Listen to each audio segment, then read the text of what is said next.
Hey, what's up everyone? This is Brent Silberbauer here. I want to talk to you about investing in real estate. There's a lot of talk around real estate nowadays, and a lot of my friends now are calling me that I'm a real estate agent for investors, and they're asking me about real estate. So I thought I'd just do a quick video about the basics of why so many people are excited about real estate and invest in real estate. I want to compare it and contrast it a little bit with just a normal savings account or mutual fund, stocks and bonds, that kind of investment. These are two different kind of assets. You could go with the financial planner and go with the mutual funds, or go with real estate, okay? And I'm gonna show you the difference between those things. So with a mutual fund, this is very basic. A lot of people understand this.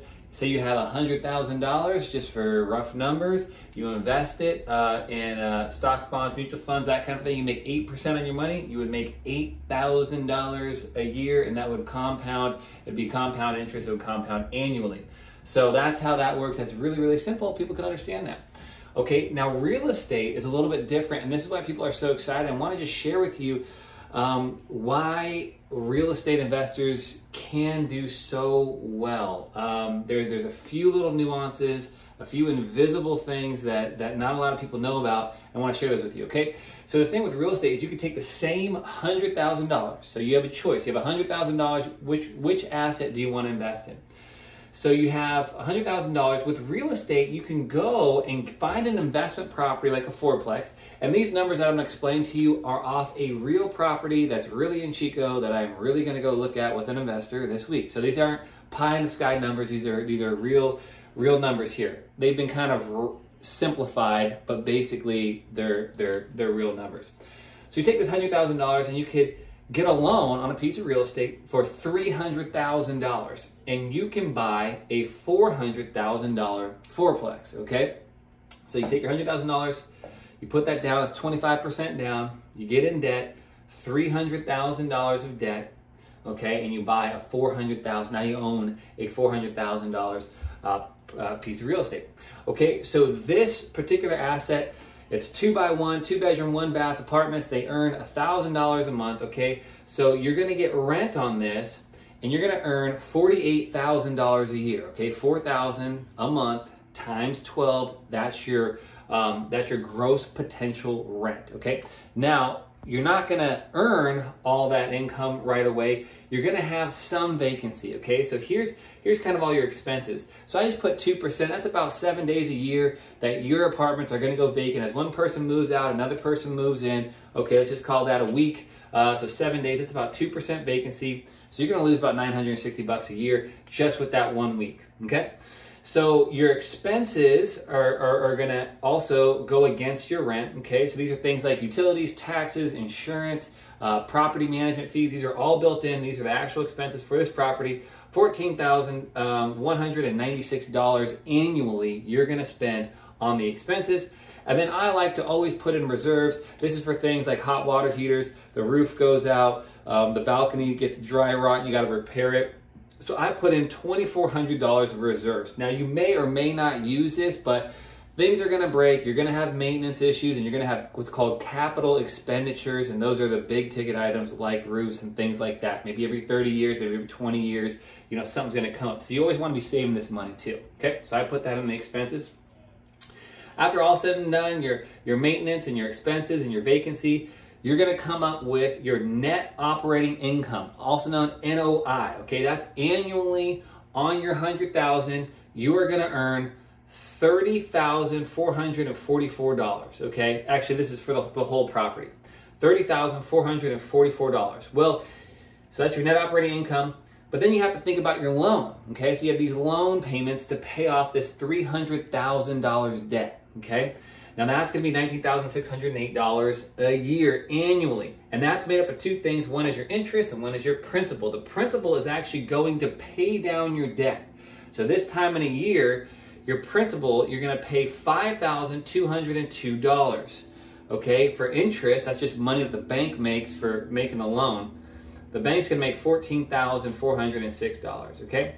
So after you take out your loan, your cash flow, okay, your annual cash flow, what you're gonna put in your pocket is $10,836, okay? So you took $100,000, you invested into a piece of real estate. After you pay all the expenses and the property management and the accounting and all the different stuff that goes along with that, you're going to end up with $10,836 cash flow, okay? Now, here's the thing that no one thinks about. Everyone just looks at this number. And you got to make cash flow. We have rules. It's got to cash flow day one. Some people get in trouble where it doesn't even cash flow. The real estate's too expensive. But here's the thing that a lot of people don't think about.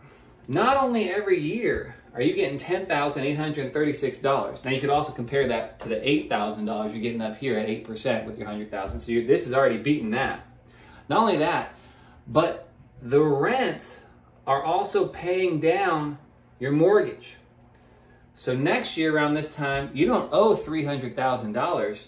You owe $294,798. Okay, somewhere around there. Anyways, you owe about $295,000 because $5,000 was paid against your loan, making your loan go down. Now, not only that, but also your fourplex. Now, this goes up and down, but generally speaking, real estate over time appreciates. Say it appreciates at 3%. So your $400,000 investment is now the next year appreciates 3%. Now that's worth $412,000. So you made $12,000, and that's what I like to call invisible income. So right here you can see this invisible income. You made $12,000 as your real estate appreciated. You made $5,202 off the principal that the renters are paying. So your principal is going down, your loan is going down, and you're making cash flow. So that's three different sources of income off this one property. Appreciation, your loan's getting paid down, and you're getting cash flow. 1, 2, 3, okay? Does that make sense? That's important. But not only that, here's another thing that's amazing about real estate that people don't know. A lot of people don't know this when they're first starting out investing. This $10,836 is tax-free. Tax-free. Let me tell you something. I love America. I love my country. But I don't want to pay any more taxes than I have to. We already pay a lot of taxes. And if you live in California, you know all about that tax, right? Paying that gas tax, income tax, what other tax we got? We get taxed all the time. So the cool thing about real estate is with your taxes, your assets in real estate can be depreciated, okay? This fourplex can be depreciated down to 0 over 27 and a half years, okay? So you can depreciate this down to 0 over 27 and a half years. So you take $400,000 and you divide it by 27 and a half, you can depreciate this asset on your taxes, I hope I'm not going too fast, okay, by $14,545. So against your income, you can lower your taxable income by $14,545 just by owning this, okay? So this $10,000 is all tax-free because it's offset by the depreciation, if that makes a sense. It's an invisible cost as well, depreciation is. But not only that, so you still have $3,709 that you can take as a tax loss, okay? So with real estate, a lot of people, like in this situation, you're gonna take a loss on your taxes of $3,709 and you're gonna get $10,836 tax-free cash flow, okay? You can see why real estate, a lot of people love real estate and they want to invest in real estate, not only because of the taxes, not only because of the cash flow, not only because you can leverage it, but you earn significantly more. When you add all this up, you got your $17,202 in invisible income. You also have your tax flow. You're making $28,000 essentially over a year. Your net worth went up over $27,000 in 1 year as compared to $8,000. So that's more than triple the difference between these two assets and these two scenarios here. So that's just fantastic. But not only that, man, real estate's a business. You can put your hands on it.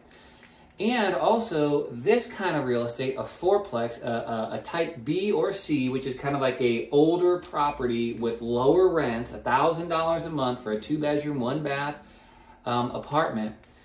this essentially is very resistant to recessions, okay? So when the recession goes down, people may lose their big luxury items. They may lose their house. They may lose their cars and their boats and all their different things, but they're not going to become homeless, okay? There's always going to be a demand for $1,000 a month, 2-bedroom, 1-bath apartment, okay?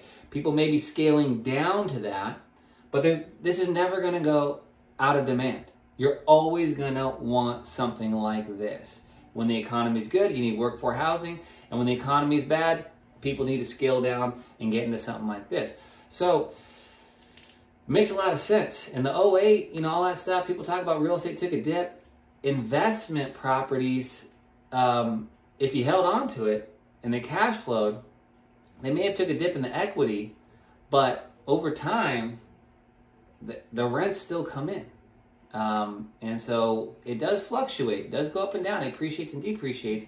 But if you cash flow every single month, then you hold on to it, you're not going to get hurt as much as maybe some stocks and bonds, or maybe other kinds of assets. Bare ground, office space can come vacant, but apartments typically don't ever really go vacant because everyone always needs a place to live.